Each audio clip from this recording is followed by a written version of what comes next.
Hello, everyone. My name is Richard Butler, and my MARP project presentation is going to be on Nearpod. Let me hide that real quick. When I first heard about Nearpod, I thought it was just a virtual field trip tool that, it seems kind of like a novelty, but kind of fun for the students to get them engaged and put some context to what they're learning. Upon doing more research, I found out that it is a lot more involved and a better tool that I'm excited to be using here in the future. So let's see what it does. Nearpod, it's an interactive platform for lesson delivery. It allows you to synchronize across all students' devices. So if they're using an iPad or a Chromebook or even a cell phone, if you allow that in your classroom, you can have them log into your lesson, and it's an interactive lesson form, and you can literally put everything you could probably need into the Nearpod presentation. Some of the features on this on Nearpod are, like I said, virtual field trips.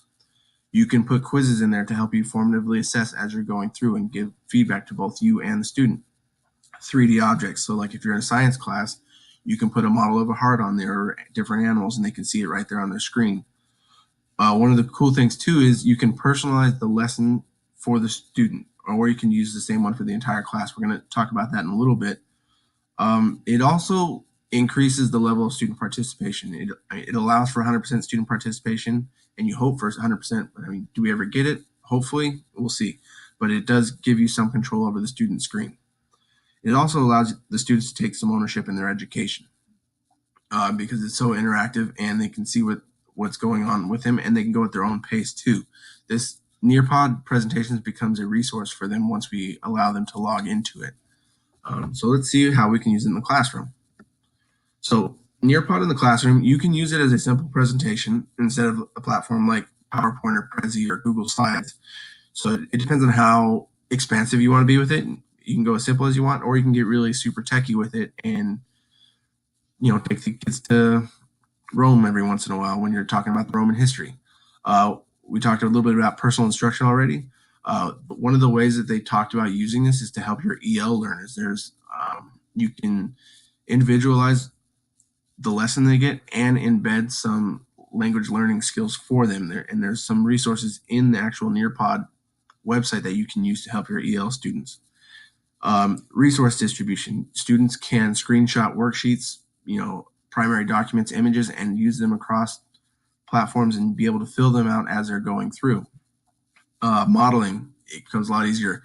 There's a draw it feature on Nearpod where you can draw directly onto a screen and model what you want them to do, or in other traditional ways of modeling as well. And it's not a one and done thing, so they can go back and refer to the model or what you modeled for them and use that as a reference rather than forgetting what you did and having to come back up and ask the same question a couple times. They always have that reference for them. Same goes for the homework and classwork assigning. It is a interactive thing that they can pull throughout the entire presentation. The sharing of resources, and I put teachers in parentheses here because Nearpod is it's a database pretty much. There's a lot of pre-written lessons that are standards based. Other teachers have developed these, and then they have companies that are aligned with the standards that have developed ready to go lessons. What's also really cool about these lessons is that they are editable. You can make them suit your needs, or you can just take them out of the box and present them to your class that way. It depends on what you want to do with it. So let's see what else we can do with it. As far as assessment goes, I know a lot of us are familiar with like a Kahoot or Quizzes or Quizlet. These we can put directly into our lesson plan. We get live formative assessments that are interactive, and we get results real time. So we can see as we're going what we need to reteach and retouch on and what we're being successful with.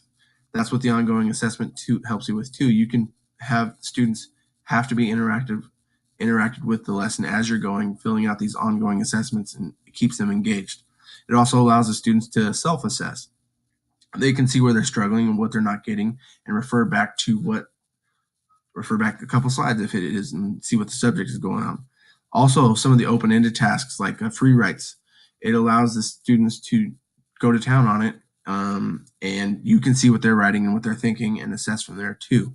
So having the open-ended rather than just, fill in the blank or pick A, B, or C, it allows the students to be creative within the platform.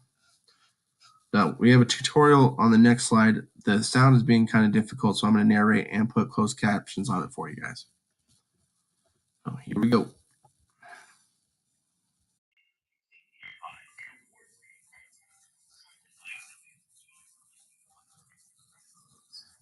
Millions of teachers are already using this.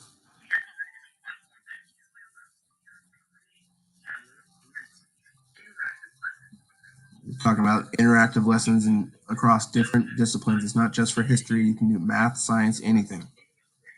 Any operating system works.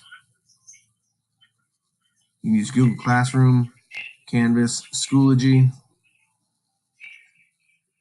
You can upload your PowerPoints, your PDFs, Google Slides, Sway, other documents. And here's different features. These are for your assessments, and here's your 3D models. You don't need just the VR glasses to do this. You can use this with any screens. So,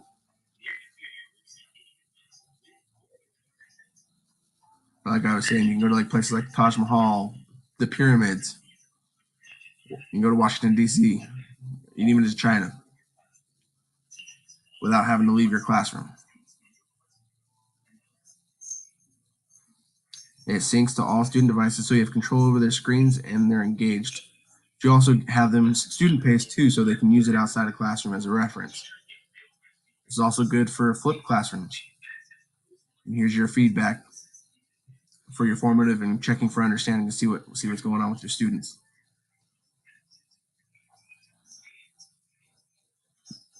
So these are all your preloaded lessons that you have access to. And here are the companies that are authors for these lessons.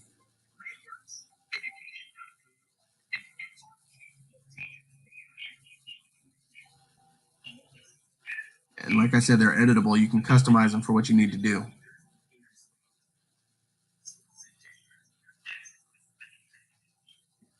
And as an admin, even your school district can give you a preloaded library that just keeps building and building and building, so the resource gets bigger and bigger. There's professional development, in-person training. There's webinars to help you make your Nearpods better. It's billed as a complete classroom solution. You can pretty much do beginning to end education with Nearpod, which is very exciting. So this is what kind of makes me excited to use Nearpod. Kind of wrapping things up here. The interactivity of the platform is very exciting. I think it will help with student engagement, especially as we dive deeper into the techno age and education. Being able to have them interact and having to interact on a screen that you're kind of controlling. The digital field trips, I do think, will help provide context, especially in a history class, because they wonder, why do I care about things that happened so far away so long ago? If I can take them to Rome and show them what the Romans built, I think that'll be pretty cool, and it'll help them engage and interact with the lesson.